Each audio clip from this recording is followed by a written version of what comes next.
In every mythology, there are curses, supernatural punishments, divine sentences that no mortal can escape.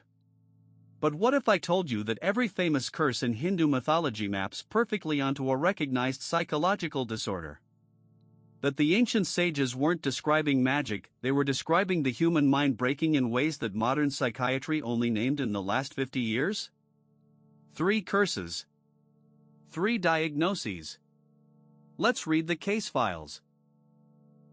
3 mythological curses that are actually psychological disorders.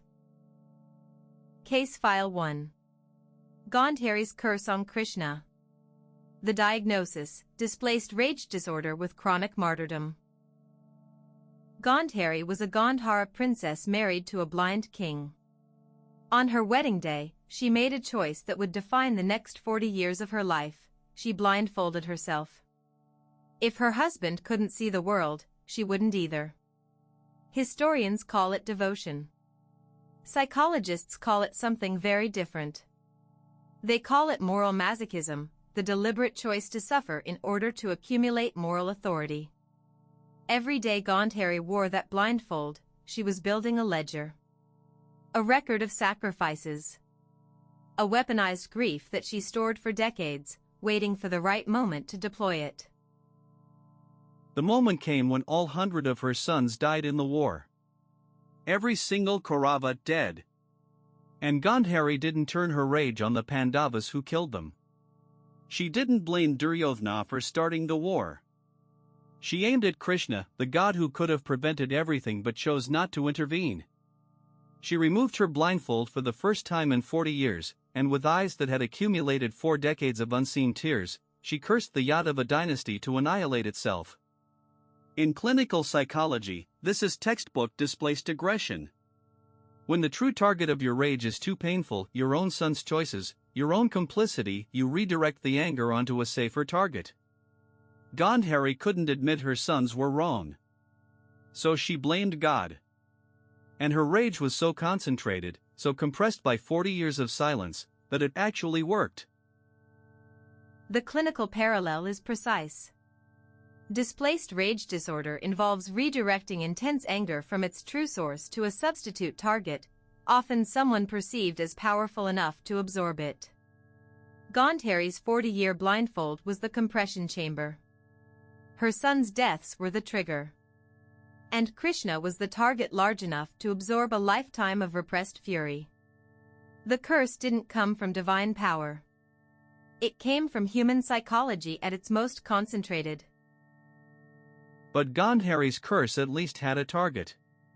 Our next case involves a curse with no target at all, just an infinite sentence with no possibility of parole. Case File 2. Ashwatthama's Immortality. The diagnosis: chronic moral injury with perpetual re-traumatization. Ashwatthama was born with a divine gem embedded in his forehead, a jewel that made him immune to hunger, thirst, fatigue, and fear. He was meant to be invincible. Instead, he became history's most devastating cautionary tale. When the Mahabharata war ended and his side lost, Ashwatthama crept into the Pandava camp under cover of darkness. He found the sleeping quarters of the Pandava princes, the 5 sons of the victors. And he killed them. All of them. Children. In their sleep.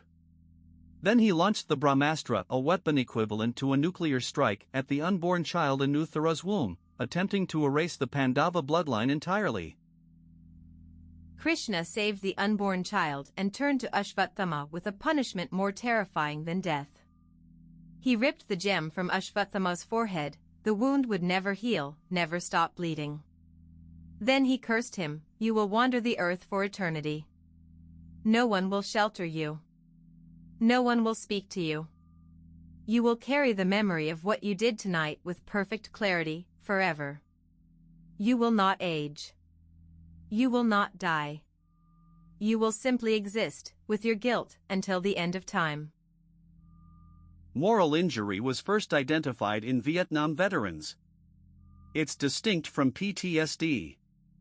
Post-traumatic stress is about what happened to you. Moral injury is about what you did. It occurs when someone violates their own deepest moral code, and the resulting guilt is so profound that it restructures their entire psychology. The symptoms are devastating: persistent shame, inability to forgive oneself, withdrawal from all human connection, and, crucially, the feeling that no amount of time will make it better. Sound familiar? Ashwatthama's curse isn't supernatural. It's the most accurate description of chronic moral injury ever written, 3,000 years before psychiatry gave it a name. The wound doesn't heal because the guilt doesn't resolve. The wandering continues because reintegration into society feels impossible. The immortality is the cruelest part. Moral injury patients often describe feeling trapped in an existence that death would be a relief from. Gandhari's curse was explosive, rage released all at once. Ashwatthama's curse was eternal, guilt that never ends. But our final case is perhaps the most psychologically precise of all. A curse that turns a living woman to stone. Case File 3. Ahalya turned to stone. The diagnosis: dissociative shutdown, the freeze response. Ahalya was considered the most beautiful woman ever created. She was married to the sage Gautama. One day, the god Indra disguised himself as Gautama and came to Ahalya. The texts are deliberately ambiguous about what happened next. Some say she was deceived, some say she recognized him. But what happened after is clear. Gautama discovered the deception. He cursed Indra, the man who did this. But he also cursed Ahalya, his own wife. She was turned to stone. Not dead. Not asleep. Stone. Conscious but completely unable to move, speak, or feel. She remained that way for thousands of years, until Rama's foot accidentally touched her and restored her to life. In trauma psychology, there are 3 responses: fight, flight, and freeze. We talk about fight and flight constantly. But freeze is the one that looks exactly like what happened to Ahalya. Dissociative shutdown is the nervous system's last resort. When the threat is inescapable, when you can't fight back and you can't run, the body does something remarkable and terrible: it turns off. Emotional numbness. Physical immobility. The person is technically present but experientially absent. They are, in every psychological sense, stone. Ahalya's curse isn't about punishment. It's about what happens when a woman is betrayed by one man, blamed by another, and has absolutely no power to defend herself. The freeze response is the body's way of surviving the unsurvivable. Mythology called it a curse. Psychology calls it a trauma response. The difference is that psychology doesn't blame the victim. And the healing is equally precise. Ahalya doesn't heal herself. She can't, she's stone. She's restored when someone sees her. When Rama touches her foot accidentally, he acknowledges her existence. In trauma therapy, this is called witnessing. The freeze response doesn't end when the victim decides to move on. It ends when someone external validates their experience. When someone says, "I see you. What happened to you was real. And it wasn't your fault." Rama's touch was the mythological equivalent of the first therapy session where someone finally listens. 3 curses. 3 diagnoses. Gandhari, displaced rage, 40 years of stored fury detonating on the wrong target. Ashwatthama, moral injury, eternal guilt without the mercy of forgetting. Ahalya, dissociative shutdown, the freeze response dressed in mythology's clothing. These aren't fairy tales. They're case studies written 3,000 years before the DSM existed.